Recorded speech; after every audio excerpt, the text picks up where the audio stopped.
নমস্কার, আপনারা দেখছেন বিডিপি পাবলিক জোন। আজকের মুখ্য সংবাদ। বদরপুর ঘাটে সড়ক দুর্ঘটনায় গুরুতর জখম বিজয় সরকার আর নেই। বুধবার শিলচর মেডিকেল কলেজ হাসপাতালে চিকিৎসাধীন অবস্থায় মৃত্যু হয়েছে তার। গত সোমবার বিকেল আনুমানিক 1টায় বদরপুর ঘাট রেল সেতুর পাশে জাতীয় সড়কে এক্সপ্রেসো গাড়ি ও স্কুটির মুখোমুখি সংঘর্ষে গুরুতর জখম হয় স্কুটির চালক বিজয় সরকার। স্থানীয় মানুষ তাকে রক্তাক্ত অবস্থায় উদ্ধার করে হাসপাতালে পাঠিয়ে দেন। হাসপাতালের কর্তব্যরত চিকিৎসক বিজয়ের অবস্থা আশঙ্কাজনক থাকায় প্রাথমিক চিকিৎসার পর শিলচর মেডিকেল কলেজ হাসপাতালে পাঠিয়ে দেন।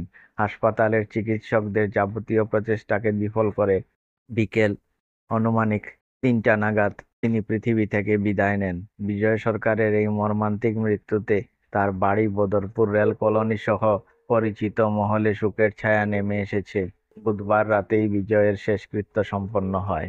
ভুয়ো পরিচয় ব্যবহার করে হিন্দু তরুণীকে নিয়ে পালিয়ে গিয়ে জোর করে তার ধর্ম পরিবর্তন করে বিয়ে করার অভিযোগ উঠেছে পুলিশের এক কনস্টেবলের বিরুদ্ধে।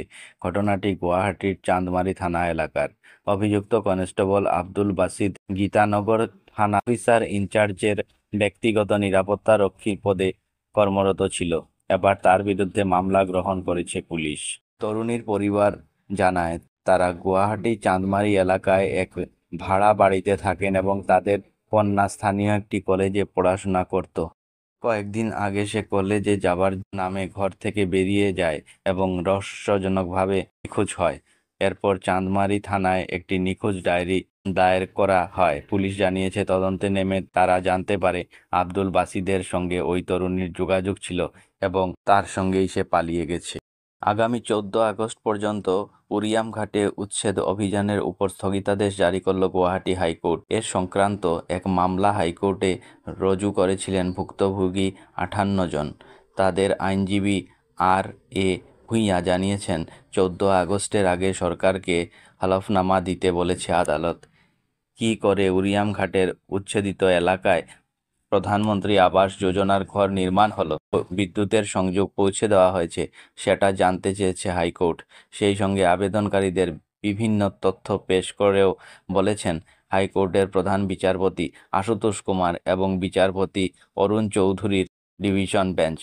এই মামলার পরবর্তী শুনানি 14 আগস্ট। শিবসুন্দরী নারী শিক্ষাশ্রম থেকে ধৃত ভুয়ো চিকিৎসক পুলক মালাকার ধরা পড়ার পর পুলিশি তদন্তে বেরিয়ে আসছে অনেক বিস্ফোরক তথ্য। পুলিশের এক উচ্চপদস্থ সূত্র জানান, জিজ্ঞাসাবাদের জবাবে পুলক যে তথ্য দিয়েছেন সে অনুযায়ী তার সঙ্গে তারই মতো আরও 2জন জাল সার্টিফিকেট ক্রয় করে জেলার কিছু বেসরকারি হাসপাতালে চিকিৎসা চালিয়ে যাচ্ছেন।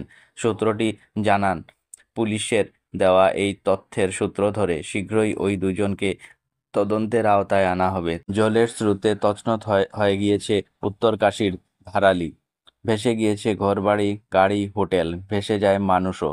বুধবার পর্যন্ত 5টি দেহ মিলেছে, তবে এখনও নিখোঁজ শতাধিক। ফলে মৃতর সংখ্যা আরও বাড়তে পারে বলে আশঙ্কা অনেকের। বুধবারও উত্তরাখণ্ডের আবহাওয়ার তেমন পরিবর্তন হয়নি। কখনো ভারী বৃষ্টি হচ্ছে, আবার কখনো গতি কমেছে। বৃষ্টি মাথায় নিয়েই উদ্ধার কাজ চালিয়ে যাচ্ছে রাজ্য এবং জাতীয় মোকাবিলা বাহিনী। হাইলাকান্দি জেলায় আবারও বন্যার আশঙ্কা প্রকট হয়েছে। জেলার প্রধান 2 নদী ধলেশ্বরী ও কাটাখাল বর্তমানে বিপদসীমার উপরে প্রবাহিত হচ্ছে।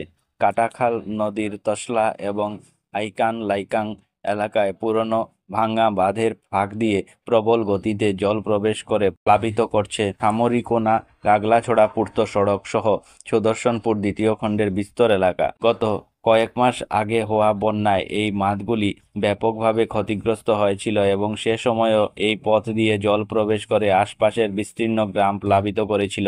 এরপর সেগুলি মেরামত না হওয়ায় আবারও সেই ফাঁকগুলি দিয়ে জল প্রবেশ করতে শুরু করেছে। পাঞ্জাবের মোহালির SAS নগরে বিস্ফোরণে কেঁপে উঠল অক্সিজেন তৈরির প্লান্ট। ভয়াবহ বিস্ফোরণে মৃত্যু হয়েছে 2 শ্রমিকের। মোহালির SDM দমনদীপ কৌর বলেন, বুধবার সকালে আমরা অক্সিজেন সিলিন্ডার বিস্ফোরণের খবর পাই এবং ঘটনাস্থলে পৌঁছে আমরা দেখতে পাই 2জন মারা গিয়েছেন এবং কয়েকজন আহত হয়েছেন। আহতদের হাসপাতালে পাঠানো হয়েছে এবং মৃতদেহগুলি ময়নাতদন্তের জন্য নিয়ে যাওয়া হয়েছে। বিস্ফোরণটি অত্যন্ত শক্তিশালী ছিল। যেখানে একটি অক্সিজেন সিলিন্ডার বিস্ফোরিত হয়, যার ফলে একটি চেইন রিঅ্যাকশন ঘটে এবং কাছের সিলিন্ডারগুলি বিস্ফোরিত হয়। 2 জন মারা গেছেন এবং 3 জন আহত হয়েছেন। আরও তদন্ত চলছে। নিহতদের নাম আসিফ এবং দেবেন্দ্র।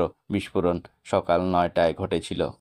মার্কিন প্রেসিডেন্ট ডোনাল্ড ট্রাম্পের নতুন নির্দেশিকা প্রকাশিত হওয়ার পরেই তীব্র বিরোধিতা করে বিবৃতি দিয়েছে ভারতীয় বিদেশ মন্ত্রক। বুধবারই ভারতের উপর শুল্কের পরিমাণ দ্বিগুণ করে দিয়েছেন আমেরিকার প্রেসিডেন্ট ডোনাল্ড ট্রাম্প। ফলে মোট শুল্কের পরিমাণ দাঁড়িয়েছে 50%। বিদেশ মন্ত্রকের তরফে বুধবার যে বিবৃতি দেওয়া হয়েছে তাতে আমেরিকার সিদ্ধান্তকে অন্যায্য বলে উল্লেখ করা হয়েছে। বিদেশ মন্ত্রকের মুখপাত্র রণধীর জয়সওয়াল বিষয়টি সামাজিক মাধ্যমে পোস্ট করেছেন। বিবৃতি অনুযায়ী গত কয়েকদিন ধরে ভারতের রাশিয়ার থেকে তেল আমদানিকে নিশানা করছে আমেরিকা। খবর আজকের মতো এখানেই শেষ হলো।